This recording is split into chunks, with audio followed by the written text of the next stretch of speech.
Heaven and Hell, a Baha'i view of life after death. As in the world's other religions, the Baha'i concept of life after death is deeply integrated into teachings about the nature of the soul and the purpose of this earthly life.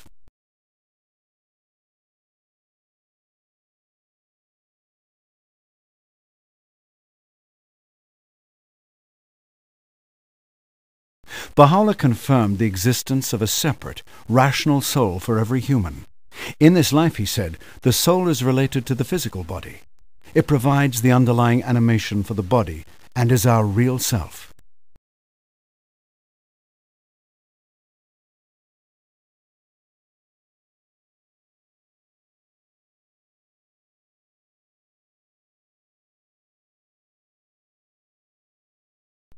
Although undetectable by physical instruments, the soul shows itself through the qualities of character that we associate with each person. The soul is the focal point for love and compassion, for faith and courage, and for other such human qualities that cannot be explained solely by thinking of a human being as an animal or as a sophisticated organic machine.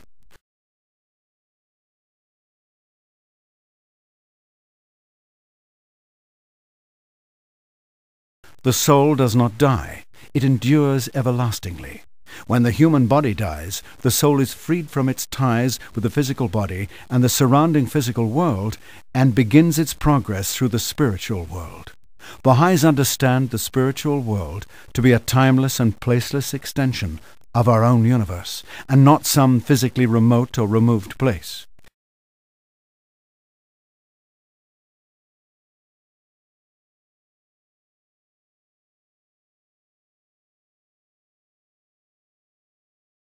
Entry into the next life has the potential to bring great joy.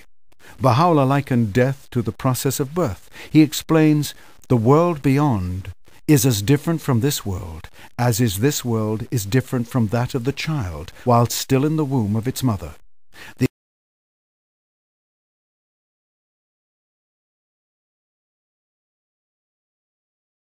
analogy to the womb in many ways summarizes the Baha'i view of earthly existence. Just as the womb constitutes an important place for a person's initial physical development, the physical world provides the matrix for the development of the individual soul. Accordingly, Baha'is view life as a sort of workshop where one can develop and perfect those qualities which will be needed in the next life.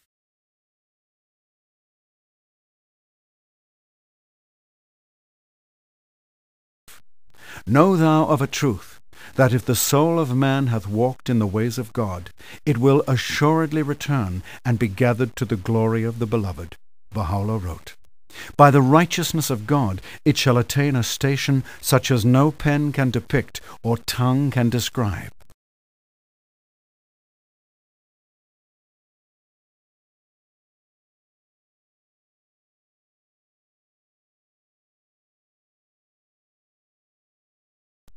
In the final analysis, heaven can be seen partly as a state of nearness to God.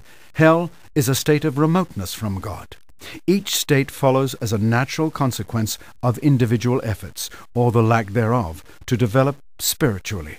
The key to spiritual progress is to follow the path outlined by the manifestations of God. Beyond this, the exact nature of the afterlife remains a mystery. The nature of the soul after death can never be described, Baha'u'llah writes.